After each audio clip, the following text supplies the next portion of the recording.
আসলে সময় গেলে মানে মানুষ সবকিছুই ভুলে যায়, ঠিক না দাদা?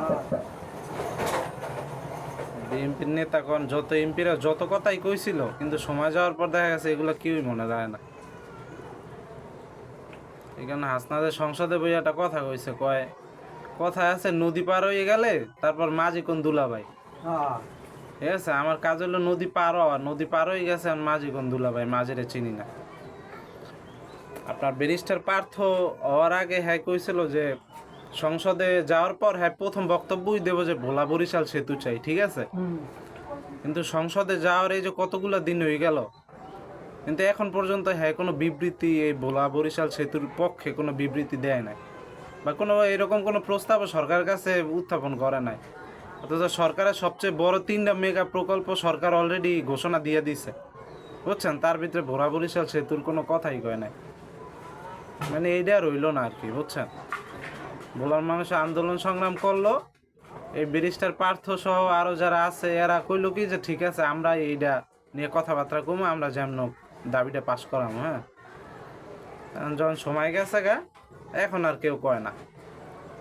ঠিক আছে, সংসদের ভিতরে দেখলাম না যে ভোলার কোনো এমপি এই বিষয়ে কোনো কথা কইলো যে ভোলা বরিশাল সেতুটা আপনারা করিয়ে দেন। এত বড় বড় মেগা প্রকল্প সরকার করতে আছে, তাহলে এই সেতুটা কি জরুরি না? ভোলার থেকে কোটি কোটি টাকার গ্যাস নিতে আছেন, তাহলে ভোলার মানুষটা বিনিময়ে কি দিয়েছেন? একটা বড় মেডিকেল কলেজ নাই। তারপর মনে করেন একটা সেতু দরকার, একবারে স্থলভাবে বিচ্ছিন্ন একটা দ্বীপের মতো বর্তমানে ভোলাটা। এটা সেতুর দরকার না? এটা রুগী অসুস্থ হইলেও নাকি ওই আপনার হাসপাতাল পর্যন্ত নিতে নিতে রুগী বাঁচাইতে পারে না।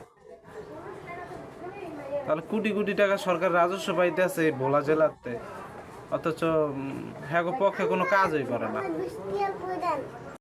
প্রায় 2000 পোলাপানের লাশের উপরে দিয়া সরকার আইলো, এখন পোলাপানের এই জুলাই মানে না, গণভোট মানে না। এই জন্য তারেক জিয়া সহ নিজে তারেক জিয়া বিভিন্ন অনুষ্ঠানে দেখলাম যাই কইলো, দাবি করলো যে দয়া করে, হাত জোর করে কইলো যে দয়া করে আপনারা গণভোটের পক্ষে ভোট দিবেন। ঠিক আছে, কিন্তু এখন বর্তমানে দেয় না, এখন স্বার্থ হয়ে গেছে। হ্যাঁ, এখন গণভোটের পক্ষে ভোট দিলে তো তাহলে নিয়ম হয়ে যাইব যে একজন 2বারের বেশি প্রধানমন্ত্রী হইতে পারবো না। ঠিক আছে, তারপর দলীয় প্রধান, সরকার প্রধান হইতে পারবো না। এরকম অনেকই আছে যেগুলা মানে ওই যে ফেসিবাদ আর তৈরি হইব না আর কি, এই আইনগুলো হইলে। এই কারণে এগুলার বিপক্ষে গেল গা। ঠিক আছে, এখন তারেক জি একদম চুপচাপ, কোনো কথা কয় না, কোনো বিবৃতি দেয় না এটার বিষয়। তাহলে খারাপ সময় পার হয়ে গেছে, এখন আর হ্যাঁ চিনে না। ঠিক আছে, এইভাবে করলে কতদিন টিকবো? কতগুলো পোলাপানের জীবন গেল আন্দোলন সংগ্রাম করার কারণে আজকে আপনারা এই সংসদে আইতে পারছেন, প্রধানমন্ত্রী হইতে পারছেন। তাহলে 2008 সালে তারেক জিয়া লন্ডন যে গেছে আর আইতে পারে না এতদিনে। ঠিক আছে, মাজা কইতে গেলে ভাঙ্গে দিছে। হ্যাঁ হ্যাঁ, উঠটা এদিক থেকে বিমানে উঠলো হুইল চেয়ারে কইরা, এগুলো মানুষ ভুলে গেছে গা। আর তোমার এখন আনলো তোমার জামাইয়া দর কইরা দেশে আইলা, কাগজ জন্য আইতে পারলা কি, এগুলো এখন ভুলে গেছে গা।